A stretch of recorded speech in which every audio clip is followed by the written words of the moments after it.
वर्षाचा हा शेवटचा रविवार आहे आणि तुम्ही बघताय की सर्वसामान्य शिवसैनिक या प्रभागातील सर्व नगरसेवक नगरसेविका आज या रॅलीमध्ये सहभागी झालेले आणि रविवारचा दिवस आहे, सुट्टीचा दिवस असल्या कारणानं सगळी लोक सुद्धा सुट्टीचा आनंद घेत आहेत आणि त्यात प्रचाराची रॅली, त्यामुळे अतिशय चांगल्या वातावरणामध्ये आज सकाळी 10 वाजल्यापासून आम्ही रॅली चालू केलेली आहे. दुपारचं 1:30 वाजलेलं आहे, परंतु लोकांमध्ये उत्साह आहे. गेल्या 5 वर्षामध्ये ज्या पद्धतीने या परिसराचा विकास झाला आणि प्रामुख्याने मुख्यमंत्री म्हणून एकनाथ शिंदे साहेबांनी सूत्र स्वीकारली या राज्याची, तेव्हापासून जो भरघोस निधी या ओळा-माजिवडा विधानसभा मतदारसंघामध्ये दिली आणि त्या पद्धतीने या मतदारसंघाचा जो विकास झाला त्यामुळे सर्वसामान्य जनता प्रभावित झालेली आहे. जे लोकांना हवं आहे ते आम्ही दिलेलं आहे आणि 15 वर्षाचा हा बाळासाहेबांचा विचार घेऊन आम्ही पुढे चाललोय. धर्मवीर आनंद दिघे साहेबांच्या आशीर्वादानं मार्गक्रमण करतोय आणि मुख्यमंत्री एकनाथ शिंदे साहेब आम्हाला या विकास कामांसाठी भरघोस प्रमाणामध्ये निधी सुद्धा उपलब्ध करून देतात आणि सहकार्य करतात.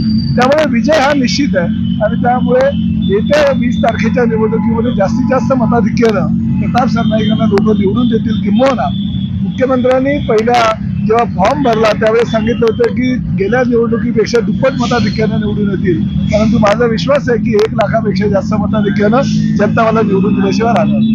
उद्धव ठाकरे यांनी आरोप केला की ज्या ठाण्यामध्ये गद्दारी झाले त्या गद्दारांना आज गाडायचं आणि त्यासमोर उद्धव ठाकरे गटाचा उमेदवार नाही. बघा, गद्दार कोण नाही, आम्ही असंही म्हणतोय की आम्ही खुद्दार आहोत. कारण 2-2.25 वर्षापूर्वी स्वर्गीय शिवसेना प्रमुख बाळासाहेबांचे विचार ज्या लोकांनी विकले ते विचार जिवंत ठेवण्यासाठी मुख्यमंत्री एकनाथ शिंदे साहेबांनी उठाव केला आणि या राज्याचे मुख्यमंत्री झाले आणि त्यामुळे अतिशय मोठ्या प्रमाणामध्ये जनतेनं आम्हाला कौल दिलेला आहे. लोकसभेच्या निवडणुकीमध्ये सगळ्यात जास्त स्ट्राईक रेट एकनाथ शिंदे साहेबांच्या शिवसेनेनं दाखवून दिला आणि ह्या राज्यामध्ये खरी शिवसेना ही शिंदे साहेबांच्या नेतृत्वाखालची आहे हे दाखवून दिलेलं आहे. त्यामुळे हे तर निवडणुकीच्या वेळची भाषणं आणि गेल्या अनेक वर्षापासून हे गद्दार आणि 50 खोके एकदम ओके वगैरे अशा प्रकारच्या वंदना करतात, परंतु त्यांनी हे बघायला हवं की 27 महिने मुख्यमंत्र्यांना मिळाले होते.